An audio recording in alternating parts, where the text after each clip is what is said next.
Ora, boa tarde a todos e a cada um de vós. Hoje vamos, no Gente com História até Rio Tinto, ao encontro, ou melhor, até Gondomar. Vamos já perceber porque é que é Rio Tinto e Gondomar, porque faz parte do mesmo. Ao encontro de Lourdes Camões, que já lá está à minha espera, prontinho para entrar na conversa connosco. Boa tarde, Lourdes. Olá, boa tarde, Américo. Então, diz-me um pouco quem és tu e o que fazes. Sim.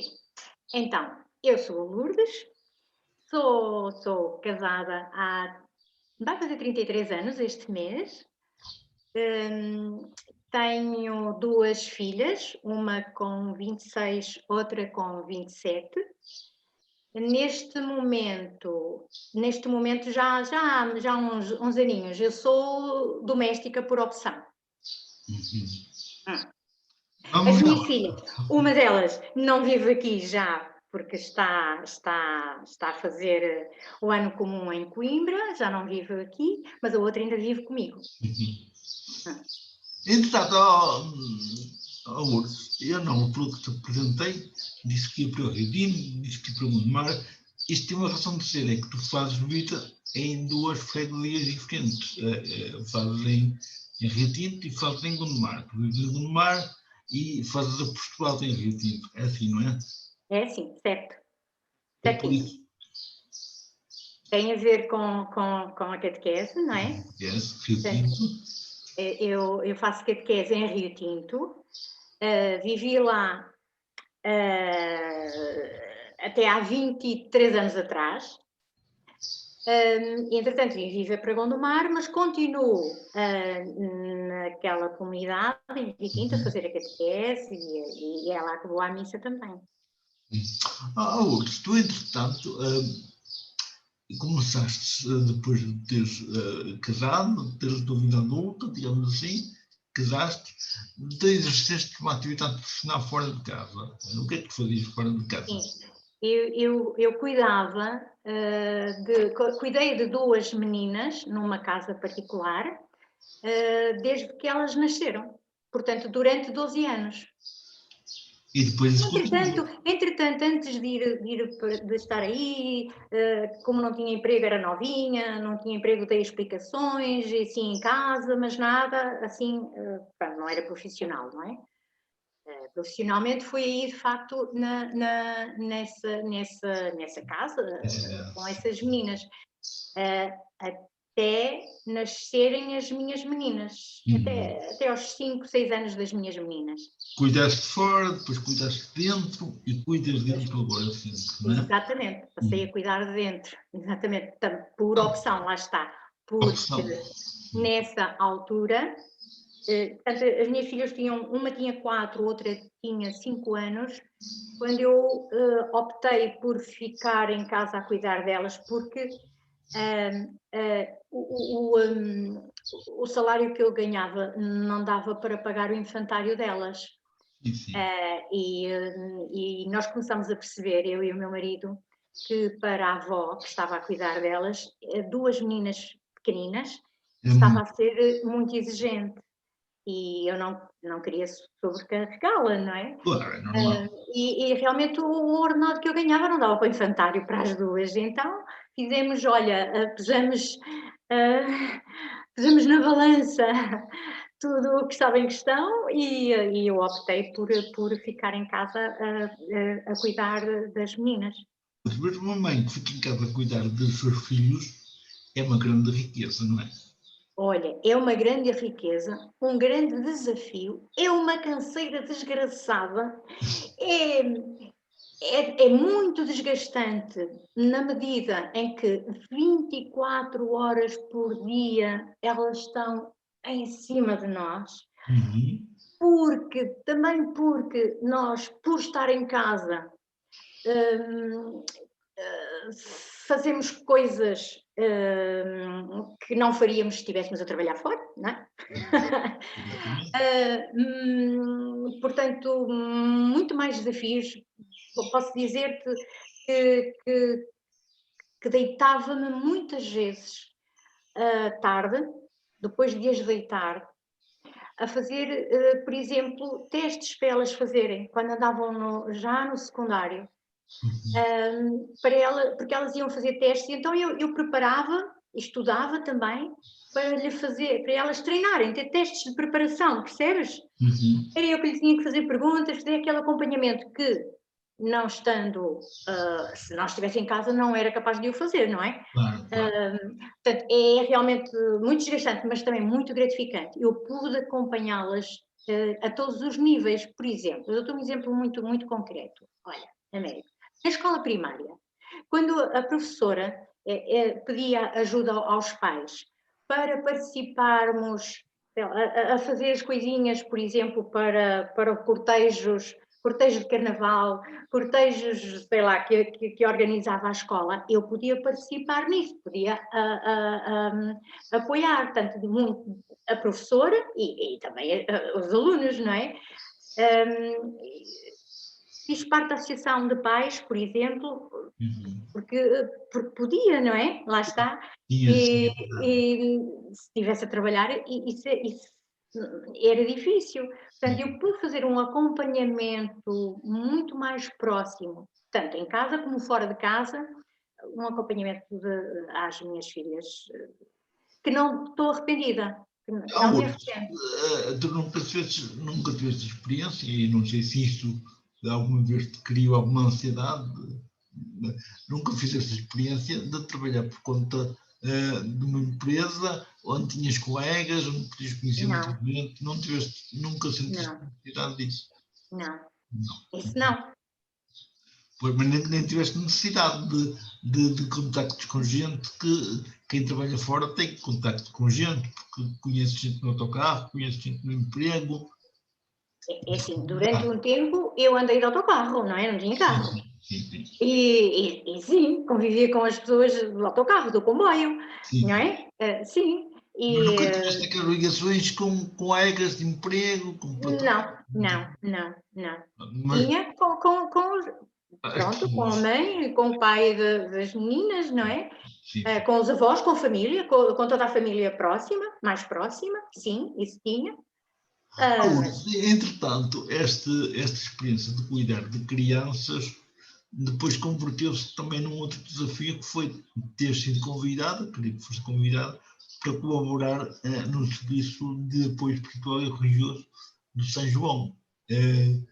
Na altura era a capelania, não era o serviço de apoio espiritual, chamava-se capelania. Como é que surgiu esse desafio? Olha, eu vou-te dizer, Américo, esse desafio surgiu, isso veio na sequência de um retiro que eu fiz, que é do Movimento dos Cursilhos de Cristandade.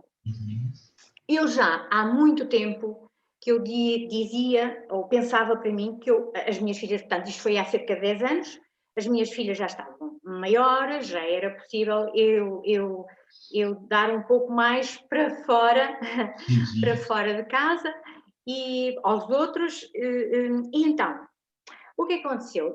Eu sempre tive esse desejo de fazer algum tipo de voluntariado, de me dar de outra forma, de estar ao serviço de alguém que precisasse. Disseste bem, a minha ideia passava, se calhar, por crianças, como eu tinha pronto, uma proximidade grande com crianças, desde que cuidei dessas, depois na catequese também tinha. Eu achava que passava por crianças, por aí. Mas eu ia adiante sempre esta questão de o que é que eu vou fazer, eu ia adiante sempre isso. Nesse retiro, eu decidi, não, vai ser agora. Mas não sabia o quê, Américo, eu não sabia o quê. O que acontece é que quando saí desse retiro, não é, do cursilho, nós reunimos em Ultreia, ou seja, em grupo, pronto, digamos assim, em grupo, e que há um acolhimento àqueles que fizeram esse retiro, eu era uma delas, e nesse dia alguém foi lá à frente partilhar uma experiência de serviço no Hospital de São João. E eu entendi isso como um sinal, era um pedido de Deus. Olha, é isto é para ti. E eu, olha, é isto mesmo, eu vou, é isto, se calhar é isto. Eu fui ter com essa pessoa, fui perguntar o que é que era preciso eu fazer. Também eu estava, eu queria fazer, mas também estava receosa, porque hospital para mim era uma coisa que me assustava um bocadinho, sabes? Aquela coisa de só entrar no hospital, o cheiro do hospital já me custava um bocadinho, eu. Mas fui, percebes? Mas fui. Fui à experiência, não é? Comecei por ir aos domingos, não é? Ao encontro dos doentes, e acompanhar os doentes à missa. Depois, sim, percebi, ok, parece que sim, que não estou assim tão fora da caixa com isso, digamos assim. Acho que consigo mais, quero mais do que isto, quero mais do que ir só acompanhar os doentes à missa. Pronto, surgiu a possibilidade realmente de fazer a formação inicial, e depois o estágio, e depois, pronto, depois avancei então para a visitar os doentes, que normalmente faço uma vez por semana à segunda-feira. Isto antes da pandemia. Normalmente, normalmente as visitas aos doentes, tu ias visitar os doentes, como era a recepção? Como é que eles te recebiam? Olha, sabes, por incrível que pareça, eu nunca tive alguém que me tratasse mal. Nunca. Claro que eu noto aqueles que estão mais receptivos, Sim, sim. aqueles que, ok, aceitam a minha presença, mas se eu não estivesse lá também não fazia mal. mas nunca fui mal recebida. Sim, sim. Percebes? Pronto. Sim. Normalmente sou bem recebida. Sim, é uma experiência. Normalmente, como é a abordagem entre ti e os doentes? Ou seja, chegas lá. Chego lá, cumprimento toda a gente, não é? Sim, sim. E depois dirijo-me a todos os doentes, eu não vou só a um doente específico, não é?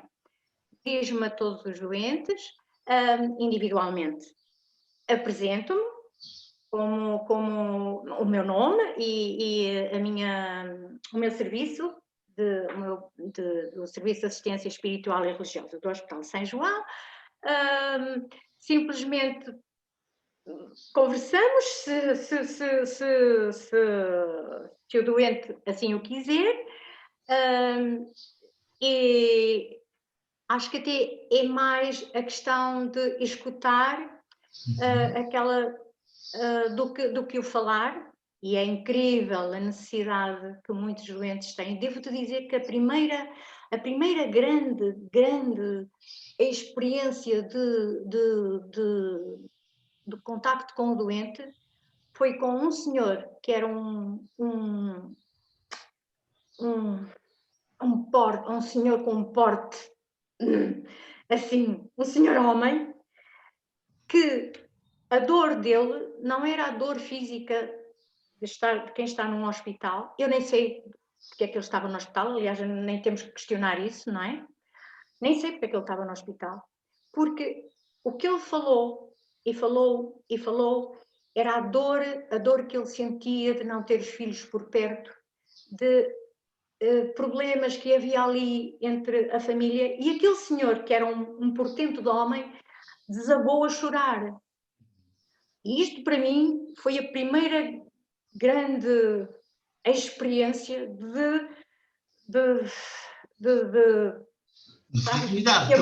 que me abalou imenso, não é? E depois tive outras, não é? Mas esta foi a primeira, sabes porquê? Porque eu nunca vi um homem daquele tamanho chorar. Pois, normalmente nem se vê homens a chorar, não é? Fora assim. Exatamente. Eu vi um homem. E a dor dele, não era, e a maior parte das pessoas não é. Não é o facto de estar numa cama no hospital. Pois, é solidão, o abandono. É. E problemas que têm, que depois desabafam ali, porque olha, ela achou que eu estava ali para ouvir, e estava, e escutei-o, e de facto foi assim uma coisa muito forte, que mexeu muito comigo, o primeiro impacto. E frequentemente, quando isso acontece, sai da beira da pessoa que está doente com a sensação de que o doente fica mais aliviado. Fico. Escutaste-o, ele despejou o saco, né? Ficou mais aliviado. Claro. E devo dizer-te que rezo depois por eles. Eu rezo antes de ir, mas também rezo quando chego. Aliás, há doentes que me pedem, olha, rezo por mim. Eu não me esqueço deles. Depois eu, quando chego à capela, rezo por eles. Mas isso bem contra aquilo que normalmente se espera, porque normalmente as pessoas ditas sãs pedem aos doentes para rezar por ele, por quem está são, digamos assim. E aí no hospital é o contrário, são os doentes que nos pedem a nós para rezar por eles. Verdade. Não é estranho isto? Olha, eu acho que às vezes, e se calhar muitos deles nem rezavam antes. Pois. Se calhar eles sentem que nós somos de alguma forma uma ponte, não sei, ou se calhar a fragilidade, não é? Na fragilidade nós aproximamos-nos se calhar mais, até nós, não é? Quando estamos mal, nós aproximamos-nos mais de Deus, não é? E se calhar é isso que eles sentem nesse momento, não sei, olha, eu devo dizer que, por exemplo, eu já fui visitar doentes não crentes e que, de alguma forma, eu sinto que lhes toquei de alguma forma, só a minha presença, o facto de estar ali presente. Lembro de uma senhora que dizia, não, eu sou agnóstica, e eu, pronto, respeito todos, não é? Aliás, nós nem sequer estamos ali para falar de religião, Claro. Nem sequer estamos ali para falar de religião. Perguntei se essa senhora estava bem, e tal, e ela lá me fala, e depois, antes de eu sair, e repara que eu aproximo primeiro e apresento-me logo. E antes de eu sair, eu já ia a sair, e ela, vejo-lhe as melhoras, sai, vira as costas, e ela diz, olha, como é que a senhora se chama? Isto dá a ideia que ela precisou, de alguma maneira, de reter o meu nome porque alguma coisa, a minha presença, se calhar tocou-a de alguma forma. Exatamente. E Deus toca de formas que a gente nem imagina, não é? Sim. Aliás, a maneira que temos de conhecer Deus é através das outras pessoas. Exatamente. E depois há coisas realmente, o percurso, o facto de eu visitar doentes tem sido de um crescimento enorme para mim e para a minha família. Tu acreditas? Sabes porquê? Porque normalmente eu venho para casa e venho a pensar naquilo que recebi. Porque também recebo muita coisa, não é? Claro. Muita coisa. Recebo coisas muito lindas. E devo-te dizer que eu venho a pensar nisso. E a maior parte das vezes, nós quando nos sentávamos à mesa para jantar, eu partilhava, olha, vê lá uma senhora doente, por exemplo, eu baixar-me ao nível dela porque ela estava isso aconteceu mesmo, estava sentada na cadeira e eu baixei-me, uma senhora de idade, eu baixei-me ao nível dela para olhar nos olhos dela e ela agarrou na minha cara e deu beijinhos na testa. E eu, estás a ver uma senhora doente, já com muita idade, mas ela ainda tem para dar, olha o que ela ainda tem para dar. E muitas coisas eram motivo de conversa em família para aprofundarmos também valores, não é? Até a vossa relação. Exatamente, percebes? Por exemplo... Mas quantas vezes... Diz-me lá o exemplo que ias dar primeiro. Eu ia dizer que às vezes nós achamos que sabemos tudo, ou que entendemos tudo e não entendemos nada. E eu tive essa experiência com um doente.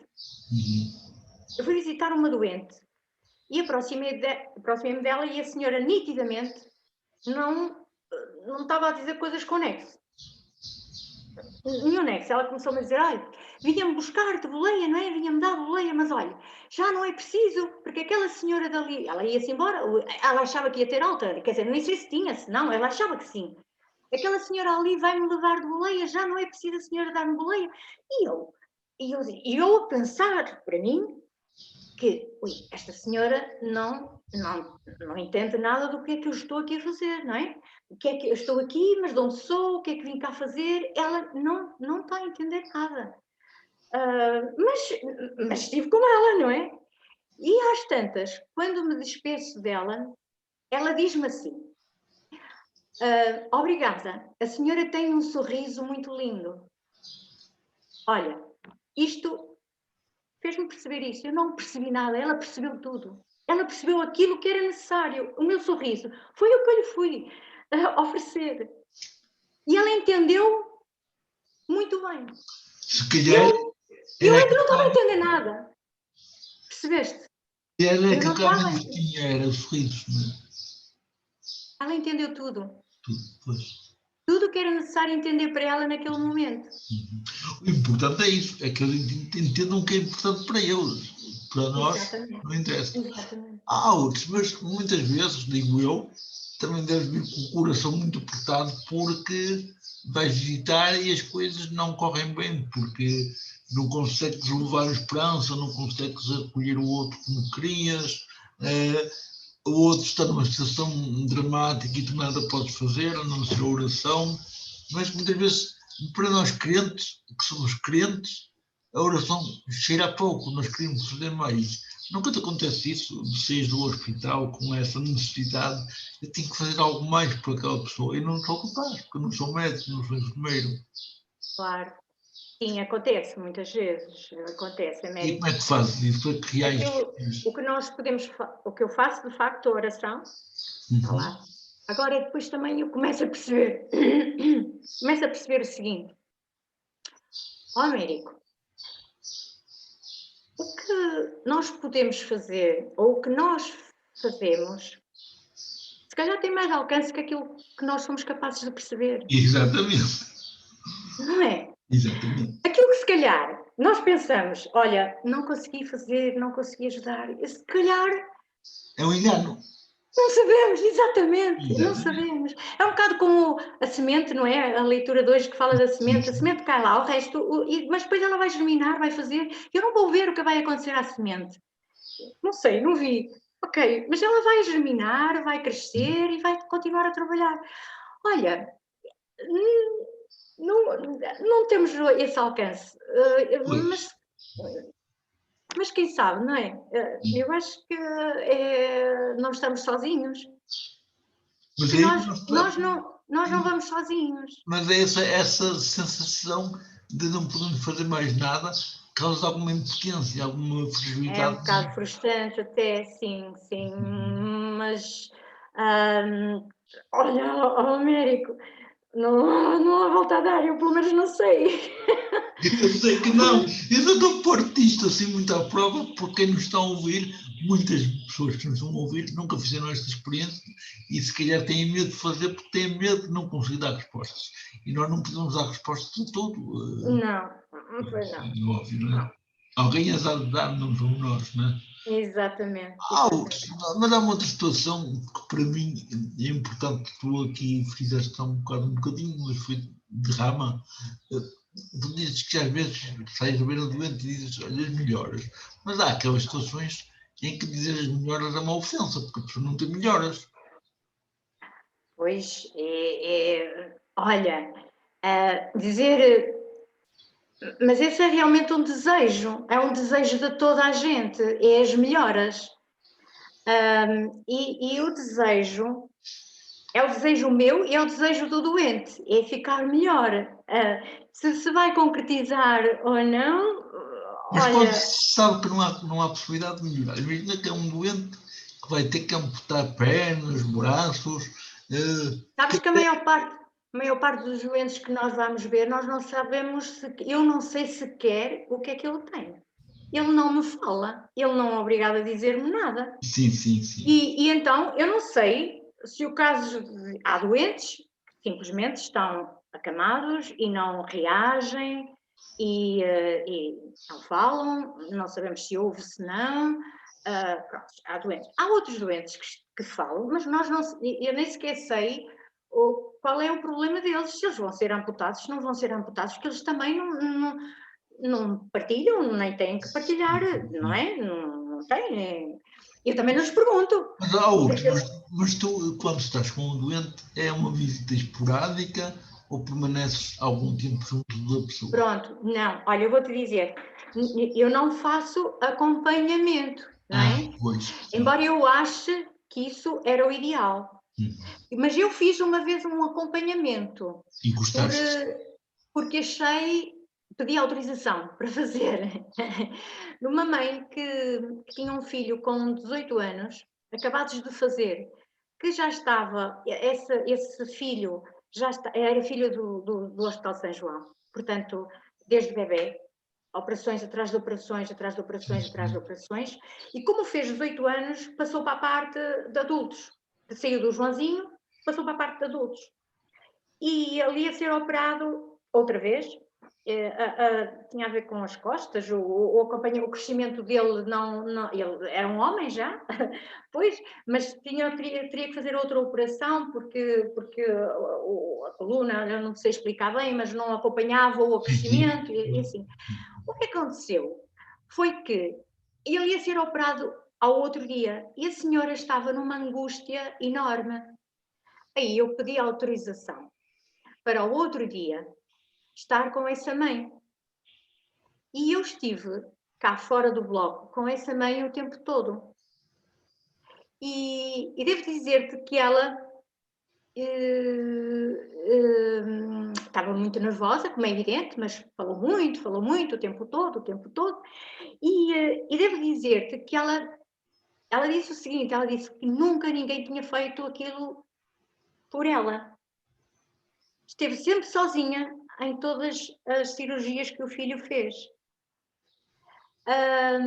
E depois o tempo passou, uma cirurgia que foi enorme, ela chegou, quando acabou, quando os médicos saíram para fora, ela disse, olha, já acabou, já passou, ela nem deu conta do tempo passar, porque estava com companhia, não é? Eu vim-me embora, os médicos saíram e já não precisava estar lá, não é? Percebes? E depois, durante os dias seguintes, eu continuei a estar com aquela mãe e com aquele filho, porque precisava mais a mãe do que o filho, percebeste? Sim. Nessa altura eu pedi permissão para fazer esse acompanhamento, mas foi o único acompanhamento que eu fiz. Mas gostaste? Agora, pode acontecer de os doentes que eu fui ver na semana passada, calhar de ainda estarem lá na semana seguinte, se eu for ao mesmo serviço, porque nós não vamos sempre ao mesmo serviço.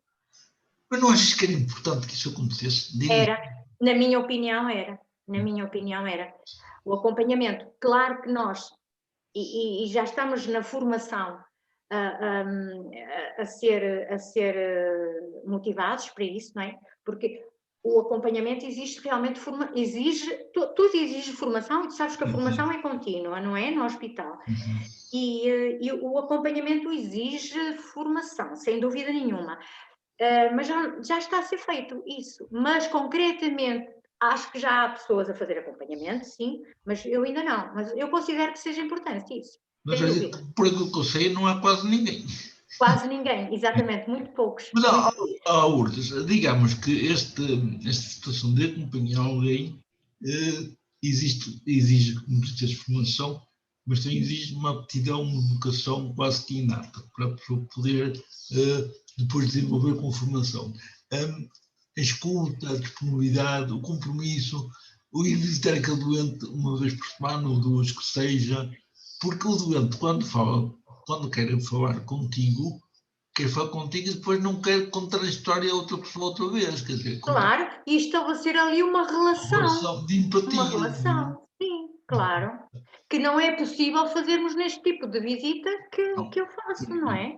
Pois, eu por acaso acho que era importante nos serviços, seja hospitalares, seja em lares, seja no que for, aquele visitador visitar aquele doente enquanto eu lá estivesse, acompanhá-lo, porque muitas vezes eles até nem têm falta da família, a família vai lá, só que há coisas que o doente quer contar, mas não quer contar nem ao filho, nem à mulher, nem ao pai, nem à mãe, quer contar a alguém que não ia nada. É verdade, às vezes até acontece de o doente quer falar e se tiver lá a família, já estás outra vez com essa conversa, não é? Nem sequer quer, a família nem deixa. Exatamente, exatamente. Às Não vezes a é? própria família até nem gosta muito da... Não, não, exatamente, exatamente. Sim, sim. Lourdes, entretanto, tu, no contexto de visitador de pessoas doentes, fizeste outra experiência radical. Foste fazer um retiro em que eu também estive presente, em Lourdes, França. Isso também foi marcante para a tua vida como cristã, como mulher, como pessoa. Em breves palavras, queres-nos resumir o que é que te aconteceu de tão importante nesta fase de retiro que numa semaninha, em que vivemos coisas tão intensas espiritualmente, pessoalmente, a todos os níveis. Queres nos contar um pouco o que foi tudo isto? Sim. Foi de facto uma experiência forte, uma experiência forte para mim. Uma experiência de peregrinação, de contacto com frágeis, porque também era uma peregrinação de frágeis, com frágeis, não é? Olha, eu até pensei que até sou forte, não tenho nenhum problema de saúde, naquela altura também fiz essa experiência de frágil, sabes porquê? Porque comi alguma coisa que me fez mal e depois andei mal da barriga muitos dias. Olha, ia mal, mas pronto. Depois, portanto, o Padre Nuno também havia momentos de reflexão em grupo e reflexão interior. Houve muita partilha de comida, partilha de saberes, partilha de experiências, partilha de sentires. E depois, realmente, a grande experiência, aquela... o ter a noção do quanto eu sou pequenina, senti quando houve realmente aquela cheia que tivemos que sair fora do hotel, com a roupa que tínhamos no corpo, ajudar os que precisavam, e ir, de facto, para um sítio onde nos acolhessem, sem saber bem para onde, não é? Sem saber para onde. E é curioso que, como é que não havia comida, e partilhar, que toda a gente tinha um bocadinho no bolso, eu achei impressionante, partilharmos o pouquinho que tínhamos para fazermos uma refeição.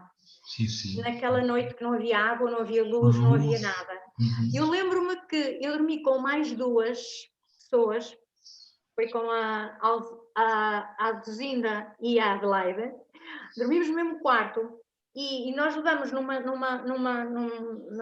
na mochilita as coisas de higiene e os documentos.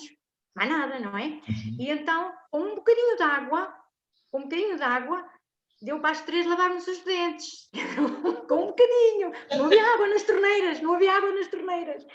E pronto. E depois, o facto de... eu lembro-me que nessa noite, um grupo de pessoas rezávamos cá fora, enquanto o Padre Nuno foi tentar ver como é que estavam as coisas lá embaixo, tentar arranjar comida, como é que ia ser para o outro dia, porque era muita gente. E depois, aquela coisa de, ok, era preciso um grupo para ir buscar as coisas ao hotel, estava tudo enlameado.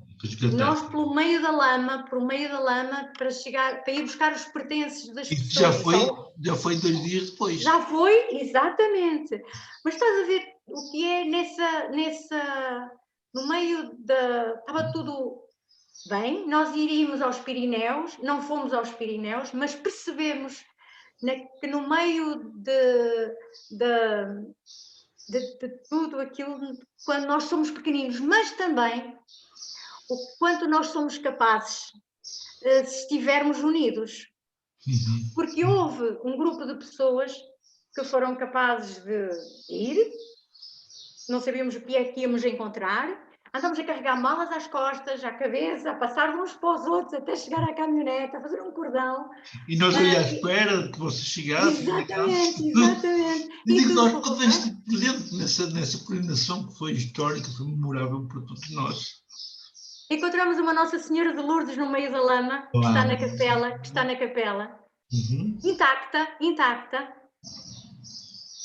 e está lá na capela, é incrível.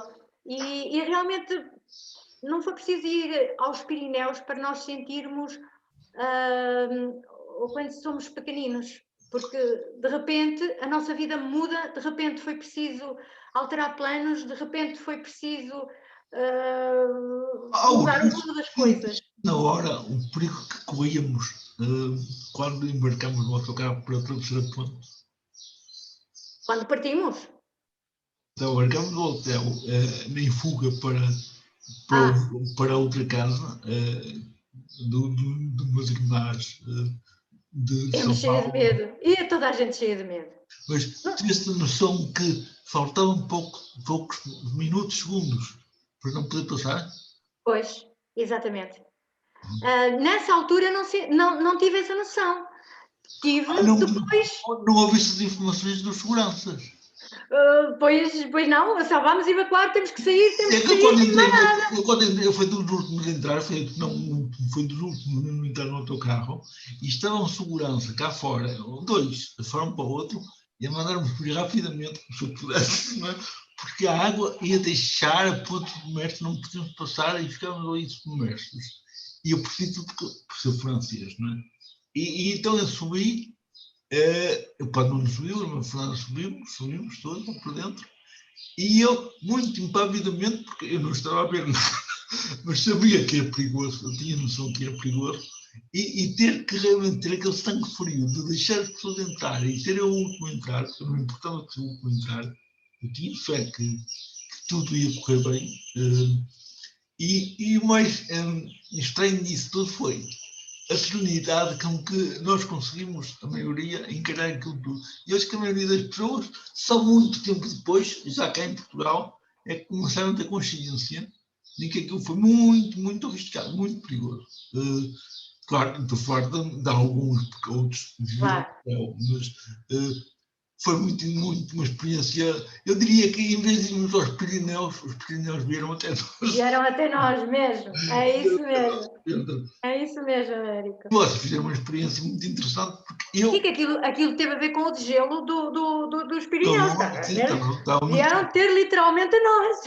Estava muito calor e o gelo derreteu. Mas no meio destas experiências todas que fizemos, e eu digo que fizemos com muito orgulho, porque noutro contexto eu não teria feito a experiência, porque ninguém me teria convidado, porque tinha que convidar um cego com paralisia cerebral, que não andava, a integrar um grupo de gente, colaboradores, não era colaborador, mas no fundo eu fui integrado como outro colaborador qualquer, tive todo o apoio. Eu fiz parte do vosso projeto de peregrinação, da vossa caminhada, isso foi muito bom para mim, mas eu senti que vocês se envolveram muito comigo, houve muita interação entre vós e a minha pessoa. Vocês sentiam que no meio de vós eu era um sinal da fragilidade que ficou no hospital? É difícil esta Olha, estás-me a pôr essa questão, eu nunca pensei nela, não é? À partida sim, mas depois se calhar não. Não, é normal. Porquê? Estamos todos iguais, não é? Tu interagias connosco como... Não, depois estávamos todos iguais. Estávamos exatamente. Na mesma fragilidade, ou seja, não é por eu andar menos que vós que estava mais... Exatamente, é isso. O perigo era comum, a aventura era comum. Eu fiz parte da equipa que tomou as decisões principais de evacuar e depois de vir embora ou não vir embora. Tive uma reunião de emergência já na casa de São Pedro de São Paulo, que era assim que se chamava, sem luz e sem água. O secretariado, eu fazia parte do secretariado, teve uma reunião de emergência em que tínhamos que decidir em poucos minutos o que fazer no dia seguinte. Vir embora ou ficar, até poder resgatar as coisas. Era a decisão mais difícil, era tomar essa posição. E eu recordo-me realmente que era muito difícil chegar à vossa beira e dizer, olha, temos que ir embora porque não temos condições. O pânico já era grande. Dizer que não tínhamos condições. Dizer que não podíamos sequer ir ao hotel buscar as nossas coisas. Era demasiado dramático para muitos que lá estavam, porque nem todos tinham uma fé tão insensatada como isso, nem todos tinham uma experiência de lidar com estas realidades, que quase ninguém tinha, não é? E tinha muita gente com idade, que Idade, sim. era Mobilidade. tramado para lidar com esse... Era uma situação difícil. Era extrema, que foi quase que... Mas também te vi, mas milagres acontecem, te garanto, porque eu vi. Nós temos de fazer um cordão, desde o hotel, saída do hotel, até avançar um muro para a caminhoneta. E eu vi o Padre Nuno, de colete, lembras que ele tinha problemas nas costas, de colete, em tronco nu, ali, a carregar malas. Sim, não Gente, nós a passarmos malas uns para os outros, e a força, de onde é que nos vem essa força? Claro. Opa. Claro. É impressionante como a fé move montanhas e neste caso moveu os Pirineus. Moveu. Eu sei que agora, devido à pandemia, as nossas atividades, não só de voluntariado, mas as atividades em geral, profissionais e voluntariado, tudo, sofreu alterações, pararam, outras estão em meio gás. Tu paraste também, porque não podes fazer visitas, ninguém pode fazer visitas. Exatamente. Já há 1 ano e meio que estamos assim, quase. Sentes muita necessidade, sentes muita vontade de começar? Eu sinto vontade de começar, embora eu não deixei de prestar assistência, não digo a doentes, mas a pessoas que precisam, que é a minha mãe. A minha mãe precisa de assistência, e o meu sogro também. A minha mãe já precisava há um tempo, porque ela sofreu um AVC há coisa de 6 anos, e foi preciso, eu aí tive que parar até o voluntariado, portanto, o serviço de capelania eu tive que parar durante um tempo, porque era eu que a apoiava em tudo, era eu que ia à fisioterapia todos os dias com ela, era eu que ia às compras, porque ela não paralisou um lado, portanto, até recuperar foi um tempinho, e eu tive que prestar essa assistência. Continuo a prestar assistência à minha mãe, porque ela tem 83 anos, o meu pai morreu há 1 ano, e portanto ela já está, ela ainda é autónoma, mas precisa que ajudem no banho, precisa que a ajudem nas compras, precisa que a ajudem na lida da casa.